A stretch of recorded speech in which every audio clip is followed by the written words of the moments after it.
Kali ini, kita bakal bedah tuntas gimana sih caranya memecah masalah-masalah paling rumit di zaman sekarang.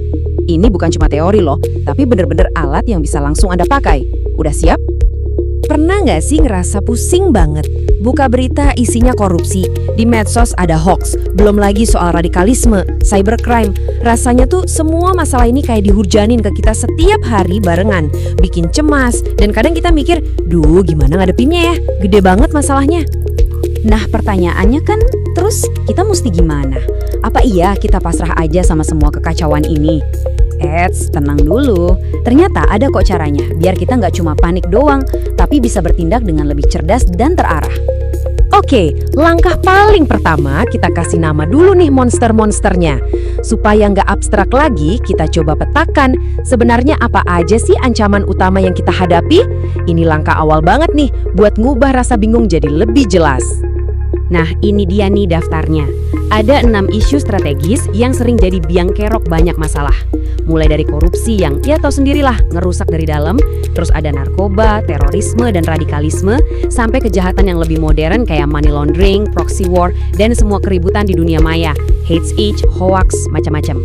Begitu diurutkan kayak gini, jadi lebih kelihatan kan kekacauan yang tadi abstrak sekarang mulai ada bentuknya. Oke, daftarnya udah ada. Tapi muncul masalah baru. Kayaknya semuanya penting deh. Semuanya gawat. Terus, yang mana yang harus kita beresin duluan? Kan gak mungkin kita kerjain semuanya sekaligus ya nggak?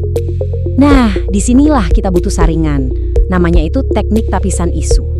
Coba bayangin aja ini kayak filter canggih buat misahin mana masalah yang cuma penting sama mana yang bener-bener genting. Yang kalau nggak diurus cepet-cepet, wah bisa berabe urusannya. Salah satu filter yang paling sering dipakai dan simple itu namanya metode USG. Gampangnya gini, kita kasih skor buat tiap isu pakai 3 pertanyaan kunci. Pertama, seberapa urgent atau mendesak. Kedua, seberapa serius atau parah dampaknya. Dan ketiga, seberapa besar potensi growth-nya alias kemungkinannya jadi makin parah. Nanti, isu yang skor totalnya paling tinggi, nah itulah prioritas nomor 1 kita. Sip, prioritas udah kita pegang. Sekarang waktunya operasi. Tapi kita nggak bisa asal main tebas aja dong. Kita butuh alat bedah yang pas. Coba bayangin deh, kita lagi buka kotak perkakasnya seorang analis. Isinya tuh bukan palu atau obeng, tapi diagram dan cara-cara berpikir yang tajam. Alatnya sih banyak ya, tapi ada 2 yang populer banget. Mind mapping sama diagram tulang ikan atau fishbone diagram. Mind mapping itu asyik banget buat brainstorming, lempar ide sebebas-bebasnya. Tapi, kalau kita mau fokus nyari akar masalahnya sampai ke dalam banget, nah jagoannya itu si diagram fishbone ini. Yuk kita lihat gimana cara kerjanya. Prosesnya gampang banget kok. Mulai dari yang paling simpel dulu. Kita tentuin satu masalah utama yang mau kita bedah. Contohnya, bahaya radikalisasi. Nah, masalah ini kita tulis di ujung kanan kertas dan ini yang jadi kepala ikannya. Semua analisis kita nanti bakal ngarah ke sini. Oke, kalau kepalanya udah ada, sekarang kita gambar tulang-tulang utamanya. Tulang-tulang gede ini adalah kategori penyebabnya. Kenapa sih perlu dikategoriin? Supaya brainstorming kita nanti lebih terarah, nggak ngalor ngidul kemana-mana. Misalnya nih, kita bagi jadi kategori lingkungan, sistem, keterampilan, atau kategori lain yang relevan sama masalahnya. Nah, ini dia bagian paling serunya. Di setiap tulang gede tadi, kita mulai tanya, kenapa? Udah dapat jawaban? Tanya lagi, kenapa bisa begitu? Terus aja gitu. Misalnya, di bawah kategori sistem, kita tanya, kenapa radikalisasi bisa terjadi?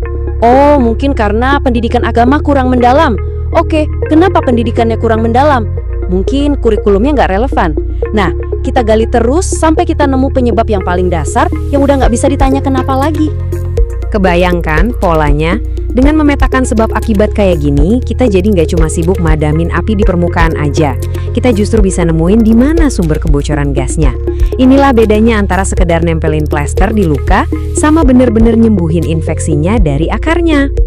Oke, mungkin kedengarannya ini semua alat buat para pejabat atau analis pemerintahan gitu ya. Terus buat kita-kita orang biasa, apa dong gunanya? Nah, ini dia nih yang paling menarik. Karena pada dasarnya, yang lagi kita omongin ini bukan cuma soal gambar-gambar diagram. Ini soal cara berpikir. Di dunia yang makin ruwet dan penuh informasi simpang siur kayak sekarang, kemampuan buat mikir secara terstruktur itu bukan lagi kemewahan, tapi udah jadi skill buat bertahan hidup. Dan skill ini bisa Anda pakai di mana aja loh. Waktu ada masalah pelik di kerjaan, pas lagi baca berita dan berusaha misahin mana fakta mana hoax, atau bahkan pas Anda mau bantu cari solusi buat masalah di lingkungan sekitar. Ini tuh kerangka berpikir yang bantu kita ngelihat masalah jadi lebih jernih dan akhirnya ngambil keputusan yang lebih cerdas. Jadi sekarang giliran Anda. Coba deh pikirin sejenak. Kira-kira isu apa sih di sekitar Anda? Entah itu di kerjaan, di media sosial, atau bahkan di kehidupan pribadi yang selama ini bikin pusing kepala? Siapa tahu, dengan alat-alat yang barusan kita bahas, masalah yang tadinya kelihatan kayak monster raksasa, ternyata bisa diurai dan dipecahkan satu persatu.